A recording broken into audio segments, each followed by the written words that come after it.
Okay, today's phrase is to be under increasing pressure. Very useful. I'll show you that most of the time I think you can use it in your opening sentence, but often you can also get an opportunity to use it in your body paragraphs, which is great, really useful.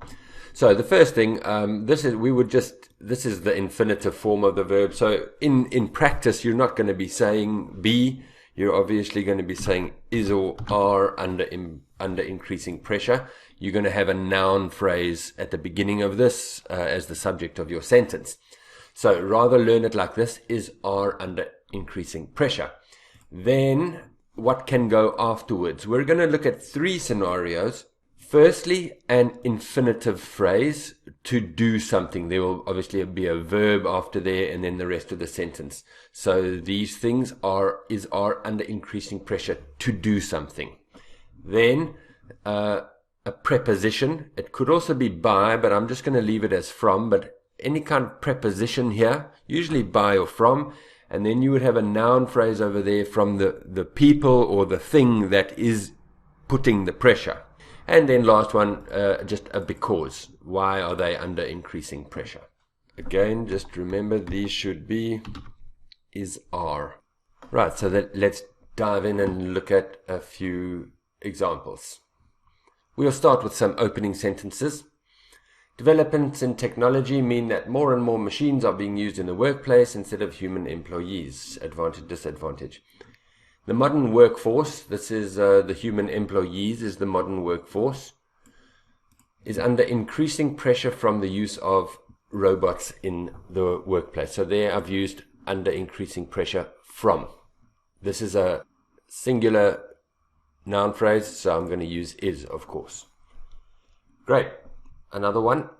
In many parts of the world, more and more large supermarkets are opening and smaller local shops are closing.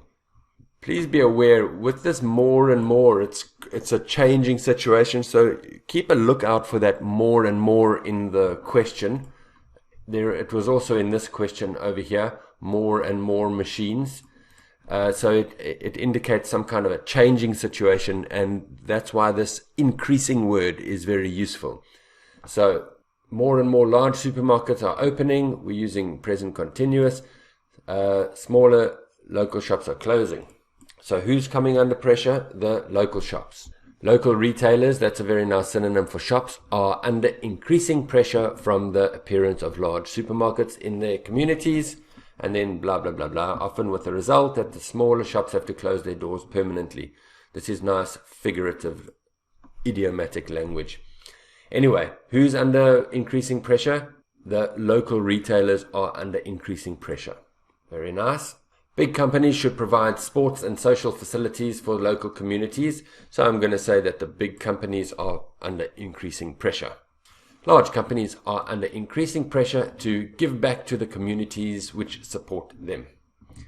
Nice use of which over there. For example, by building recreational infrastructure, wonderful vocabulary in those communities. Recreation covers sport and entertainment, sport and social.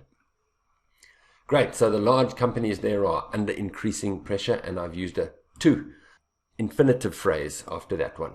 Due to population growth, many people these days live in apartments with limited space and no outdoor areas. Do the advantage outweigh the disadvantages? So what's going to be under increasing pressure? I would just say cities are under increasing pressure. Many modern cities are facing increasing pressure. I'll talk about that later. Are facing increasing pressure because their populations are growing at an unprecedented rate. Let me just change it back to under, because I'll just talk about facing later. Are under increasing pressure because their populations are growing at an unprecedented rate. I will do this lovely vocabulary in another video.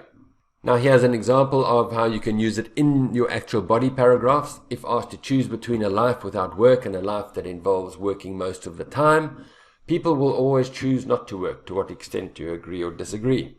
So this would be my topic sentence. It would be understandable that many people in modern society would choose not to work if given the choice.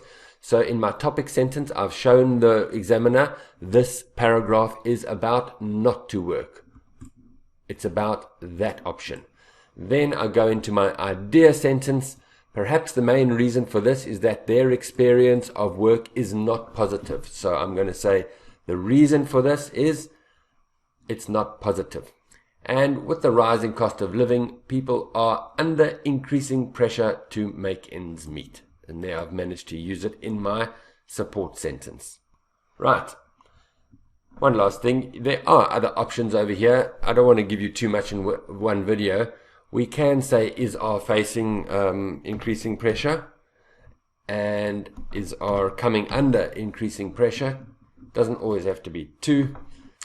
So these two they're using the present continuous. So if it's a really changing new kind of situation, you could use these. If it's already happened, then we'll use present simple. But don't let this confuse you too much. The basic one I want you to learn is are under increasing pressure. To, from, and because are probably the most common usages of this. But as you can see, very useful. You can use it in opening sentences of lots of questions and maybe even in your body paragraph. Great. Hope it helps. See you tomorrow.